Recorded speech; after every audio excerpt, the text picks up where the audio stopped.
Fox 9 Morning News starts now.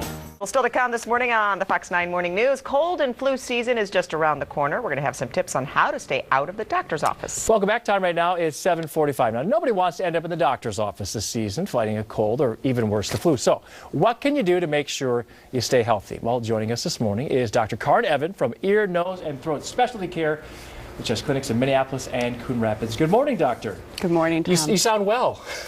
I try to keep well, and hopefully I can pass some of that information on to your viewers. Well, that's what we're hoping for here. Yeah, talk about our body's top defenses. Is it really sleep to make us recharge so we can fight off this stuff? Sleep makes a big difference, but also we want to keep our bodies well hydrated, which is part of keeping our skin healthy. That's our clothing. Keeping our skin healthy. Which means keeping it clean. Well, yeah, and we've heard of the hand washing. Of course, something that they always say, well, what your mom and grandma have been telling you for years is really what holds true. But you say protect your skin is your first tip. And I think we kind of forget about that, don't we? It's pretty basic. Hand wipes are great. Using them to keep remotes clean, keeping the keyboards clean, those handles at the gym, which is keeping exercise is also good. But do you recommend the hand sanitizer? I know these are the wipes for surfaces, but when it comes to our hands, what do you recommend? Alcohol-based or just any kind of? Alcohol-based will dry the skin out, right. So you don't want to use too much of that because drying skin out is not healthy. So keeping water, soap, sanitizers when you don't have that available. So. All right, number 2 is protect your nose. I have kids who have gone in the last 2 weeks from runny noses to really dry, talking about how sore they are because the air has been dry up until recently. What's the best way to protect our Tom, noses? I am passionate about this.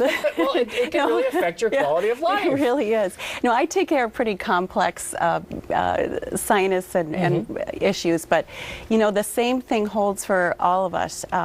Nasal washes are really helpful in keeping us healthy and then helping us get better faster when we get sick. And some people who use them swear by them. What should we be using then, and is it difficult or? Well, it's not difficult. It takes a bit to get used to. Nasal washes are basically salt water. So you can either use distilled water, you can use water that you've boiled, adding some baking soda and salt, and then getting it in your nose. I got to ask that. This is going to sound kind of gross, but so we make sure it gets in the nose. Do we let it drain through or do we let it drain out? Yeah, there are 2 different ways to do it. I think understanding why we do it will help. Okay. And so we use it because our nose makes mucus. That's the fancy word for snot. Right.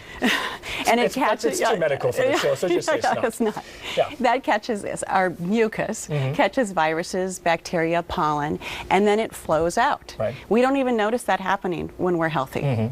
When we get sick, it gets glumpy, we get too much mucus, and so we want to restore that flow. Okay. So it's all about the flow. All right. So what do you recommend then?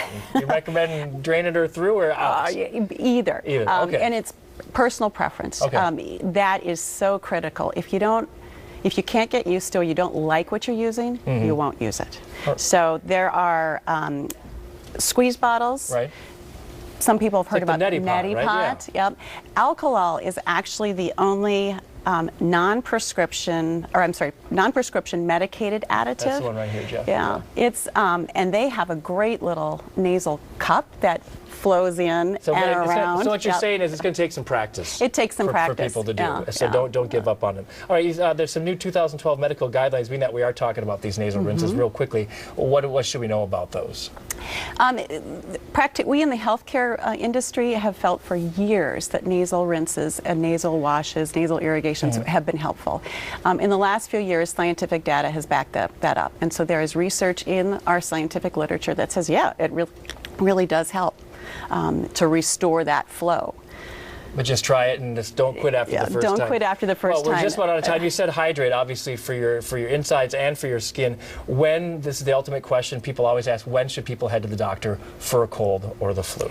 Cold that's been going on for more than a week, fevers, things that are getting worse after a week. If you have any kind of visible swelling in your face, those would be all good reasons to go to a doctor. Not hesitate and call the doctor. Well, but sort of that week's period of time is critical. And then if you can't survive it, or if the people around you can't survive you anymore, there you go. You should head to the doctor. Dr. Karin Evan, thank you very much. From ear, nose, and throat specialty care. Appreciate the information. Now we're going to have to do those nasal washes. Exactly. Never seen someone so passionate about that. Appreciate that.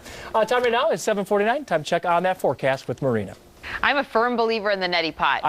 Try it. Use it all the time. Whenever I sing, I always neti pot beforehand, and it's awesome. So it's really great to get all that congestion out of there. And it's that time of year, and today is one of those days where you just want to stay snuggled up.